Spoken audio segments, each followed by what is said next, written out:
just doesn't get old. With the triple-digit heat wave happening here in the desert, I thought, why not work outside and do a garden build? So that's what we're doing today. If you guys are new here, you may not know that I try to reuse what I've been finding here on my property throughout the renovation. So I'm just using a cement base that was from a structure that I demoed and using a post to really just dig in place for a visual aid for me, since I'm very visual, to see how tall I want this garden build to go. How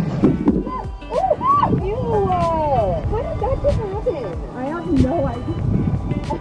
This sounds crazy, but once I realized where I liked the placement and I was, interested in moving forward with this build, we womaned through and grabbed these railroad ties that, again, are from another structure that I demoed on my property, and hauled 3 of them over and placed them in a shape of a triangle.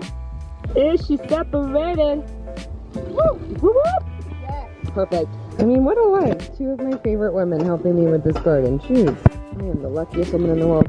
Once they were placed in a shape of a triangle that actually fit, I had Allie go in, who, if you don't know, is my assistant, and she is my left hand. She is incredible. She went in with my Sawzall blade and ripped through at an angle where that front railroad tie can fit into the other 2 that were pushed up against the sides. As I learn to be this desert gardening goddess that I dream of, I am going to learn how to fend off all the critters. But right now I know that we have ones that like to dig, and a preventative measure that I thought would be hopefully useful is by adding chicken wire to the very base of this build. Dad, I have a garden. I'm gonna make my own food. The inspiration that I got off of Pinterest were these stackable triangle garden beds. I am not going to be doing any stacking because I want these way taller than me. So I'm making it a permanent build. So I'm using 3 pieces of reclaimed lumber as the spines of the triangle that will rest on top of each other at a peak, and then make shelves in between for different layers. Before building those layers though, I decided to add the dirt and the compost to the bottom. So I started out with a weed barrier, went in with some compostable cardboard obviously, and then some twigs and things that I just had lying around, and went over to Cascade Trails Wild Mustang Sanctuary and picked up some really old manure and added that into the mix, and topped that with garden soil and watered that for a couple of days before I decided, why not add more shade to this little zone if I can, and came up with a quick DIY solution. I grabbed a couple pieces of excess trim that I've had from a previous project, and I decided to secure 1 piece to each structure to then create like a basis to staple the shade sail into that I custom cut. And after I cut that and that was secured into the piece I added to the structure, I added another piece on top of that sail to basically sandwich it into place, and then I bolted that piece of wood to the structure and then into the bottom piece that I added as well for like extra security.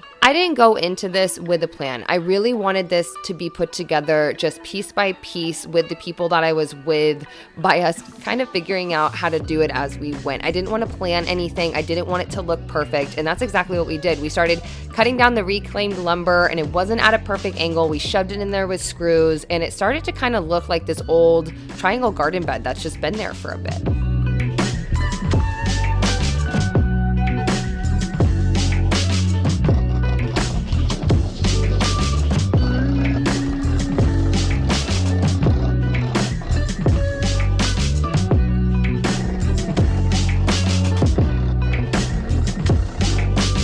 I was feeling real unstoppable and just completely did not think about adding some support, some wooden support to the bottom of each of these layers. I don't know what I was thinking when I decided that chicken wire and staples were enough to hold the weight of which I was going to put into these layers. Not true. So do what I'm doing with the chicken wire and weed barrier, but add a base, people. You'll see in a second how I fixed it. Now, I can't cover up that electrical box. I need constant access to it, but what I can do is kind of drag your eye away from the eyesore that it has been. I decided to add lattice to hopefully inspire ivy to grow all over this structure and kind of train it to go around the electrical box, as well as a shelf to kind of put all the garden tools to mainly hopefully pull your eye up versus directly at that gray thing. I mean, we all knew it was gonna break. Yeah, no shit. The thing broke. Rachel, there was no support in the bottom, so I secured some pieces into the bottom and then moved forward with continuing to plant my garden away. But the kicker is, since everything broke when I wasn't filming, all the seeds got mixed together, and now I don't know what is what.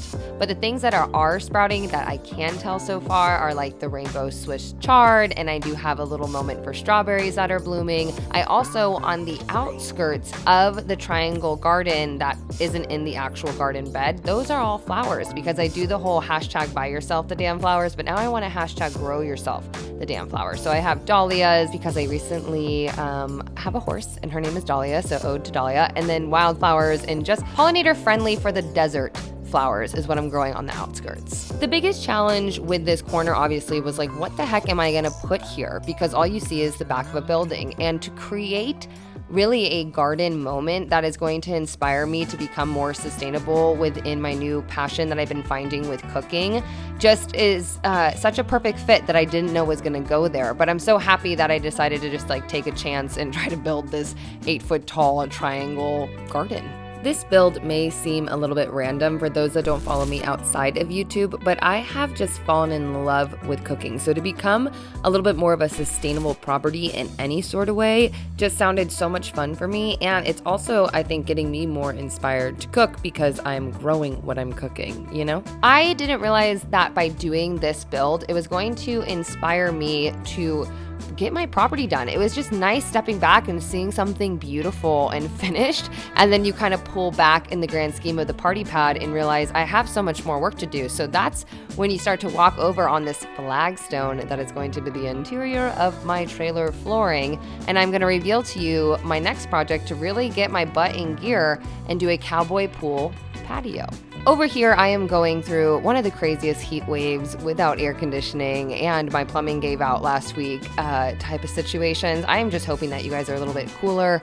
You guys have access to cold air and a nice shower and running water because your girl is a dirty desert girl right now. But I'm going to get back to building and I'll see you soon for another DIY.